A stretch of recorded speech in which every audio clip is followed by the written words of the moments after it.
Sebelumnya pernah ketemu di Gunung Salak juga dan naik, itu anak bonser 5 meninggal.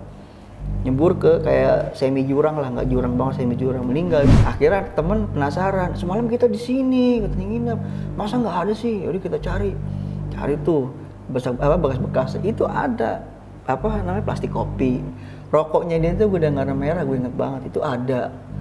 Tapi si saung itu dan rumah yang kecil itu nggak ada. Pamitan sama tuh kakek keluar ada, gue inget banget tuh kakek itu pagi-pagi dia bajunya itu kayak apa sih, kaos putih gitu yang zaman dulu tuh, yang ini ada kancingnya 2 biji. Nah itu udah koyak-koyak lah.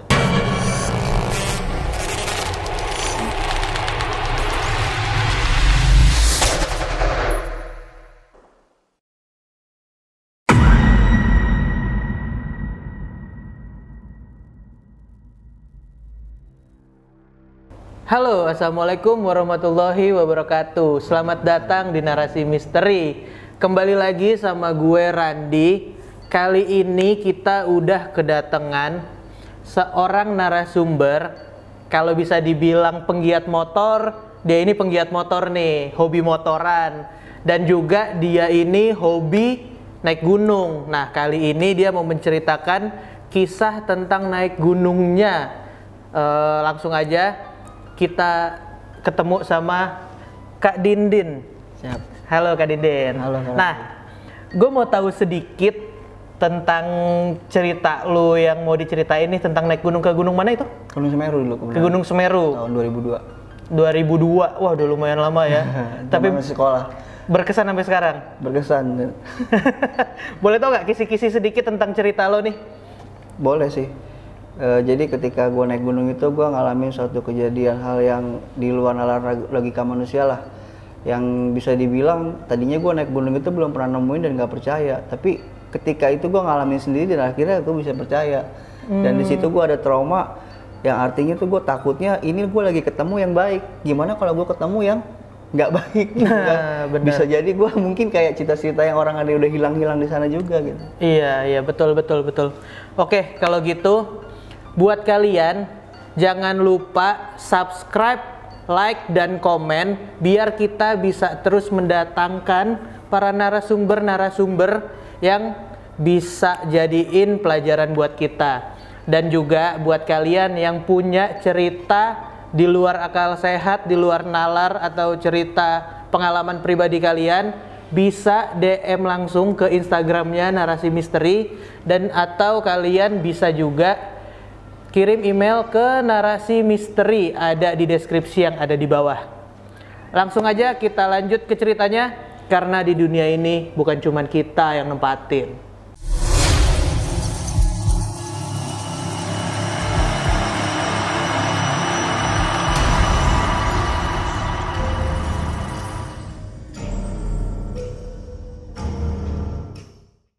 Kak Dindin, Iya. Awal mula keberangkatan lo ini dimulai dari mana nih? Gua dulu tuh di Bekasi berangkat, cuma kan karena ya gue masih sekolah kan, ya jadi gue sama teman-teman itu sistemnya ya underground aja lah, nge-BM atau numpang-numpang ya kayak di truk gitu ya kan. Ya gue transit sana sini, singkat cerita gue sampailah di tujuan kan, mulai ke Gunung Semeru. Nah dari situ ya kita sempet briefing dulu lah, berdoa kan naik, karena kan ini first lah pertama naik Gunung Semeru gitu kan. Dari situ kita berdoa segala macam. Nah sama yang dulu kan namanya guide-guide yang buat ke atas itu belum begitu kayak sekarang kan. Sekarang udah enak, pos-pos udah ada terus gitu kan. Kalau dulu enggak, gue emang mecah jalan ikutnya tuh. Nah kemudian pas dari pos 2 itu gue mecah jalan itu. Nah singkat cerita gue naik lah tuh ya kan. Itu naik mulai jam 10 pagi kurang lebih itu. Naik tuh saya jalan tuh nggak ngaso-ngaso itu, emang naik itu pas pos 2. Nah minum sebentar tuh, rehat di situ minum, kita naik lagi lanjut. Nah karena kan pas kalau naik ke atas lagi itu ada seorang perempuan nih kayaknya nggak kuat kan, makanya gue stop dulu di situ. Nah, singkat cerita gue naik lagi lanjut. Pas gue naik ke atas itu, ingat gue di pos 4 atau pos 5 lah kalau sekarang itu kan. Nah dulu itu gue kalau naik gunung, kalau nggak mau balik lagi ngelewatin gunung itu, nggak nyebrang, gue pasti naruh tanda di pohon itu kayak tali model merah begitu, kain. Nah gue naruh di situ tuh, nandain. pas gue lanjut jalan habis Nandeng itu ada saungnya itu bener-bener rapi deh, perfect, kayak emang udah ditata buat orang kalau singgah ke situ tuh ada di situ, tempat itu nyaman lah gitu. Itu namanya tanaman-tanaman semua ya kan. Saungnya itu udah kayak model bentuk villa-villa gitu yang rapi dari bambu gitu. Nah di sebelah kanan itu agak nggak ke belakang banget sih, di samping itu ada tempat rumah kayak kecil gitu, kayak buat naruh barang-barang gitu. Itu gua ketemu aki-aki di situ, dipanggil, nah mau kemana? Ya, saya mau naik ke atas kayak gitu kan. Terus kakek itu bilang jangan dulu, ini kan emang nanti di atas banyak kabut. Dan emang kebenaran keadaan lagi itu habis turun hujan, teman nggak deres sih, masih gerimis kecil lah gitu. Akhirnya ya udahlah yuk kata teman kan, ya udah Din, kita ke situ dulu aja mampir, kayak enak saungnya nih. Ya udah, berhubung udah capek juga kan dari terakhir kayak di pos 2 ke atas lagi. Akhirnya singgah di situlah kami kan, karena posisi udah sore, udah mau maghrib. Nah ya udahlah, sekalian aja kita nge-camp di sini gimana? Jadi gitu kan, camp di situ. Akhirnya ngobrol sama tuh kakek kan, bahas tanaman segala macem. Mau minum nak, dia nawarin. Boleh kek, kalau nggak repot kita mau bikin kopi nih. Kalau ini juga ada teh, kata temen kan. Oh enggak, saya ada teh di belakang mah, kata yuk. Nah si kakek itu gue ngeliat masuk ke rumah yang kecil itu yang kayak buat naruh barang-barang. Keluar bawa teh, pakai teko begitu. Teh tubruk modelnya dia, ya kan, diseduh. Ngobrol, gue ngopi di situ segala macam. Nggak sadar tinggal gue bertiga nih, gue sama temen gue yang lain udah pada tidur ternyata. Dan gue camp di situ kan, akhirnya udah tidur ngobrol-ngobrol segala macam. Ya udah kayak udah malam nih gini-gini, ngeliat udah 1:30 pagi. Ya gue tidur dong, istirahat. Nah si kakek itu ke belakang, ke arah yang gue bilang kayak rumah tempat barang-barang itu gue tidur tuh. Pagi gue denger ayam berburu kan, gak lama suara ajan. Ya gue pada bangun tuh. Akhirnya pas bangun sholat subuh, gimana kita jalan jam berapa nih ya kan? Ya sekitaran jam 6 lah, kalau nggak jam 7 gitu ya. Biar kita sampai atas masih dapat view-nya gitu kan. Kita nge-camp di atas lagi kalau mau. Ya udah deh, gas tuh. Pamitan sama tuh kakek, keluar ada. Gue inget banget tuh, kakek itu pagi-pagi dia bajunya itu kayak apa sih, kaos putih gitu yang zaman dulu tuh, yang ini ada kancingnya 2 biji. Nah itu udah koyak-koyak lah, sini perlu sobek, tapi dia pakai sarung. Sarungnya juga sarung kodet ya, warnanya seingat gue hijau kebiruan gitu, kotak-kotak. Kayak kita pamit kayak, terima kasih udah gini. Iya, nanti kalau pulang mampir lagi aja sini. Iya kayak, hati-hati di jalan, pesan kakek, jangan ini ya, kata yang sembarangan. Kalian bawa perempuan gitu. Akhirnya udah, gue jalan deh tuh tes ke atas kan, lanjut. Singkat cerita gue sampailah di puncak itu jam 3:30 sore lah, udah lewat sih, udah mau jam 4 kurang. Sampai sana gue nge-view segala macam, nunggu maghrib nge-camp ceritanya tuh. Akhirnya si temen gue ini bilang kalau balik besok kalau bisa nih sebelum subuh udah jalan lagi, kita ngejar waktu kan, kita cuma seminggu nih liburan. Ya udah kan mau tanda tangan cap 3 jari itu kan lulusan sekolah. Cabut ke bawah.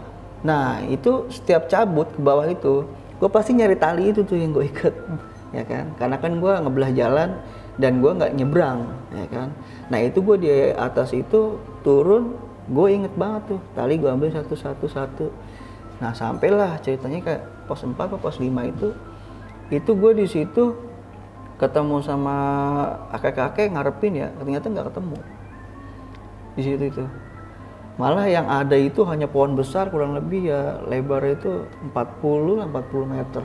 Manusia juga ngerangkul, berapa orang kali ngerangkul itu 40 pohon. meter? Iya, lebar, gede. Akarnya aja, ya 2 kali paha gua lah akarnya. Gede-gede. Nah, akhirnya temen penasaran, semalam kita di sini, katanya nginep. Masa nggak ada sih? Yaudah kita cari tuh bekas-bekas. Itu ada, namanya plastik kopi. Rokoknya dia tuh gudang garam merah, gue inget banget, itu ada. Tapi si saung itu dan rumah yang kecil itu nggak ada di situ itu. Nah singkat cerita, ya udahlah kita ngambil pusing, mending kita turun, buru-buru, pada panik tuh dong. Nah nggak lama di belakang teman manggil, woi kenapa? Ini ada satu cewek ini, dia bawaannya pengen belok ke kanan terus, kayak ke bawah lah gitu. Karena kan posisinya kalau gue dari atas naik itu yang ke saung, gue ke kiri posisinya. Nah gue pas turun kayak ketarik ke kanan. Nggak lama kesurupan, jatuh kaku badannya. Akhirnya dijikirin segala macam, disiram air dingin. Alhamdulillah tuh sadar lagi lah dia. Pas udah dari situ gua turun ke bawah pos 2, gua ketemu ada yang mau naik juga, ya kan, naik juga. Gua nanya dong, ngobrol, bro dari mana? Oh iya, gua dari Jakarta, gini dulu dari Bekasi, ngobrol. Lu naik berapa hari ke atas nyampe gitu kan? Sebenarnya sih nggak lama gitu kan, kalau dilihat sih ya paling 2 hari lah gitu. Lu berangkat berhari apa? Kata si orang itu tuh. Hari Senin gue bilang gue naik, cuma gue sempet nginap, jadi Selasa gue lanjut lagi. Kalau nggak salah bos 4, bos 5. Lu lama lu segitu mah, berapa hari mah? 3 hari mah ada ini, emang hari apa sekarang? Gak taunya hari Sabtu.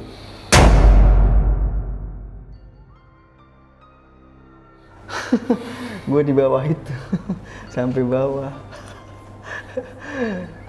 hari Sabtu, dan akhirnya ya di situ pada kaget semua lah. Dan ada ya kayak gue sendiri, gue ada sedikit trauma. Jadi gue mikir, gue naik gunung yang niat baik, emang mau ngeliat alam ya kayak gini, kok gue bisa kayak gini gitu loh.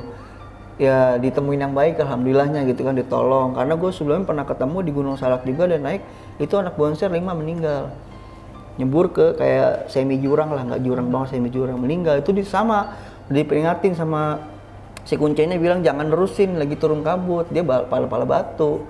Udahlah gini teman STM bebas. Akhirnya ya itu di situ. Nah gue traumanya, gue mikir ini gue diselamatin pakai kakek baik loh. Kalau gue lagi ketemu yang nggak baik, mungkin gue bisa hilang di sana. Kayak yang udah cerita, ada pernah lah yang tahun-tahun lalu tuh 2019 2018 kan, ada yang hilang di gunung sampai seminggu lebih itu kan. Nah itulah gue dari situ gue trauma, gue mikir udahlah gue stop naik gunung. Dan gue masanya gue bilang ya dari situ emang gue juga udah cukup lah, hampir 4 tahun kan, dari kelas 3 SMP sampai gue lulus sekolah ya naik gunung gitu deh. Kayak kejadian di ini juga pernah tuh di Gunung Slamet, ada gamelan kayak gitu. Banyak dah cerita kayak gitu. Cuma ya yang paling berkesan buat gue tuh ya itu. Dan gue nyata sendiri tuh kakek ada tuh nyediain teh tubruk di teko ya kan, rokoknya puntungnya ada, gue cari, besoknya itu gue turun. Tapi gue ke situ nggak ada, nyari pohon 40 meter lah kurang lebih, pohonnya gede banget. Gue nggak ngerti itu pohon apa. Mungkin kalau yang pernah naik Semeru pernah ngeliat pohon itu. Berarti ini perjalanan lo di saat Semeru masih belum formal dengan base campnya dan lain-lain. Belum ada dulu. Jalurnya berarti lo juga masih kayak buka jalur gitu, iya. nyari oh ini jalannya arahnya kemana gitu ya? Kayak ada jalan setapak 2 tapak nih, bekas diinjek orang, ngikutin kayak gitu. Makanya gue nggak ngikutin map yang kayak dikasih ada kuncen gitu, sekarang ada mapnya kan, ada posnya lah, enak gitu. Tapi emang salut sih kalau di Semeru itu jalurnya bener-bener nggak ada bonus kalau gue bilang sih. Nggak ada bonus di situ turun. Kalau bagi anak gunung biasanya ada bonus kan, bisa ada jalan datar gitu kan. Ini bener-bener asli Medan itu nggak ada bonus kalau bisa dibilang. Makanya buat kalau pemula mah jangan deh naik Semeru. Pasti bakal kapok. Soalnya banyak kayak sekarang tiba-tiba pengennya gue langsung naik gunung yang tinggi gitu. Iya. Gitu ya. Iya. Kayak gitu. Tapi awal lo mulai perjalanan itu nggak ada firasat nih, lo kan berempat ya? Berlima? Sama cewek 1 itu. Oh, 4 orang laki, 1 orang cewek. Iya. Tapi di saat perjalanan nggak ada firasat akan gimana-gimana di gunungnya gitu? Nggak ada. Semuanya perjalanan aman-aman aja tuh? Aman-aman aja, alhamdulillah. Pas kita dibawa briefing juga, enjoy aja semua gitu. Kayak nggak bakal ada apa-apa. Makanya kejadian itu gua ya bersyukur tadi ditolong itu dengan hal baik. Coba kalau yang misalkan buruk, gue nggak tahu, mungkin gue di situ aja keliling kali. Tapi firasat awal lu waktu ketemu kakek-kakek dengan saung yang bagus ya berarti ya? Tanda tanya sempat. Firasat tuh feeling, ini bener nih gini. Tadinya sempat nggak percaya, tapi pas dia nongol ke situ bawa teko dengan teh tubruknya dan ngerokok bareng, ngobrol bareng, panjang kali lebar gue sama dia. Udah, gue percaya. Padahal kalau setelah kita turun, kita bahas itu, ngobrol-ngobrol sampai di truk itu pulang kan, ngobrol, lu pantesan nih kok bojeng camping gitu kakeknya, sarungnya tapi mulus gitu kan. Iya rancu ya gini-gini, tapi udahlah nggak usah ambil pusing, ini kita selamat. Lalu pulang tuh Sabtu di bawah ngobrol. Bilang, oh 2 hari lah paling gue naik gini-gini kan. Emang hari apa bro? Mau hari Senin. Lah sekarang udah hari Sabtu, lama juga betul. Ah Sabtu, kaget gue. Duh, Kayak gue penasaran. Masih ke bawah gue. Selalu merinding ya kalau ceritain ini ya. Asli. Orang, ya gimana sih kak? Ibaratnya kalau di kita ketemu real beginilah, kayak gue ngobrol sama lu. Emang gue nggak tahu juga ya, dari kecil gue sering ketemu kayak gitu juga, di rumah bokap juga pernah. Gue pulang habis begadang bulan puasa, ngobrol, balik gue sendirian kan, gue lewat lorong jalur gang gitu. Itu ada bokap nyokap di situ, emang suka keluar malam, ngobrol berdua-duaan. Nah, itu gue jam 2 pagi mau sahur, gue lewat, nih sih pak, nunduk aja berdua-dua diam. Udahlah gue skip, besoknya gue ngobrol sama anaknya. Namanya Inong kan, Nong kemarin bokap nyokap di rumah ngapain jam 2 pagi nongkrong depan rumah? Ah nggak ada, orang bapak semalam di rumah yang depan. Nah, gue emang sering begitu, makanya itu terakhir gue ketemu sama si kakek-kakek itu tuh. Terus sekarang real lo begini, gue ngobrol kayak lu, tapi gue datang lewat sini, tempat ini nggak ada. Nyata apa yang disajiin ada semuanya ya. Dan itu puntung rokoknya pun ada puntung rokoknya gue dengar merah. Gue penasaran sama sosok si kakek-kakek nih. Mungkin gue mau minta tolong sama Masat nanti buat digambarin, boleh tuh? Boleh, silakan. Aman Masat, bisa digambarin? Aman ya? Oke. Nah berarti di saat lo setelah ketemu kakek-kakek itu, perjalanan lo pun gak ada gangguan tuh ke atas? Alhamdulillah nggak ada. Aman-aman aja? Makanya teman-teman semua tuh di situ mikir kita nggak ada firasat buruk apa-apa di situ. Taunya itu pas turun. Ketemu sama orang? Iya, saungnya nggak ada. Udahlah skip. Ting turun kita, fokus pulang. Pas pos 2, itu ketemu orang ngobrol, ternyata udah Sabtu. Sedangkan planning kan gue harusnya Kemis dong turun. Dan harusnya lo itu perjalanan cuma 3 hari maksimal ya? Iya. Nge-camp berapa hari? Taruhlah 4 hari, ya kan, sampai turun bawah tuh 4 hari. Lo ketemu malam berapa hari? Kedua.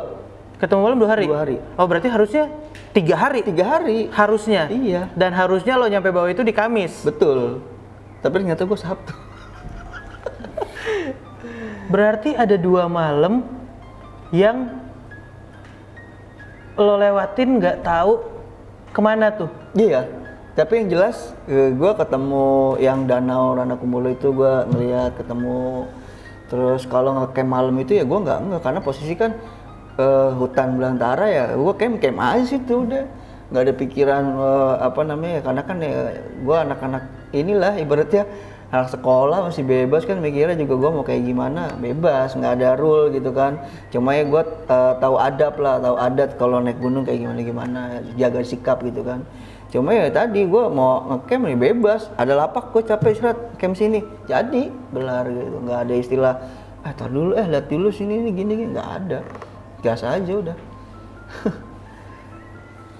Intinya yang penting tujuan naik gunung sebenarnya gimana caranya kita sampai rumah dengan selamat ya. Betul. Dan kita dari awal berangkat itu emang niatnya naik gunung itu untuk melihat alam gitu. Bukan yang kayak banyak kan sekarang hanya sekedar passion gitu kan.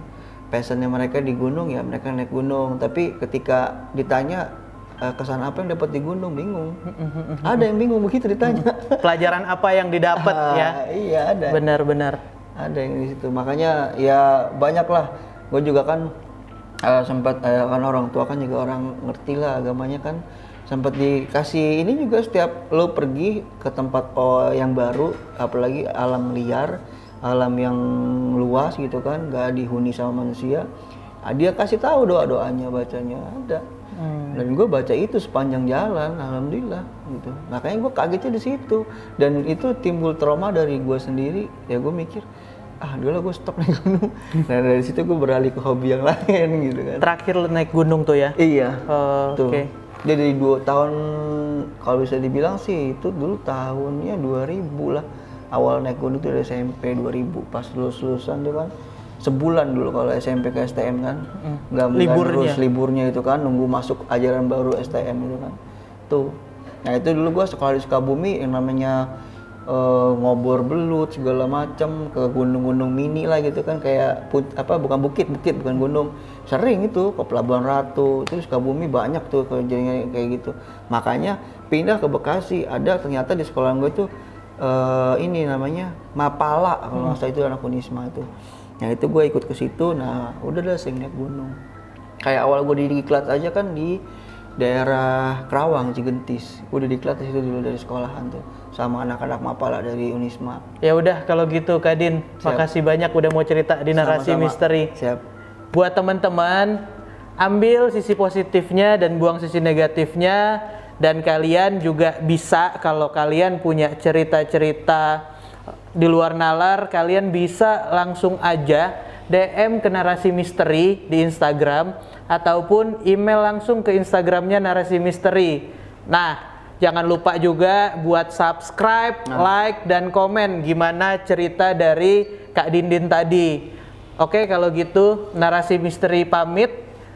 Kak Din, terima kasih banyak. Siap, sama-sama Kak Randi. Karena di dunia ini bukan cuma kita yang nempatin.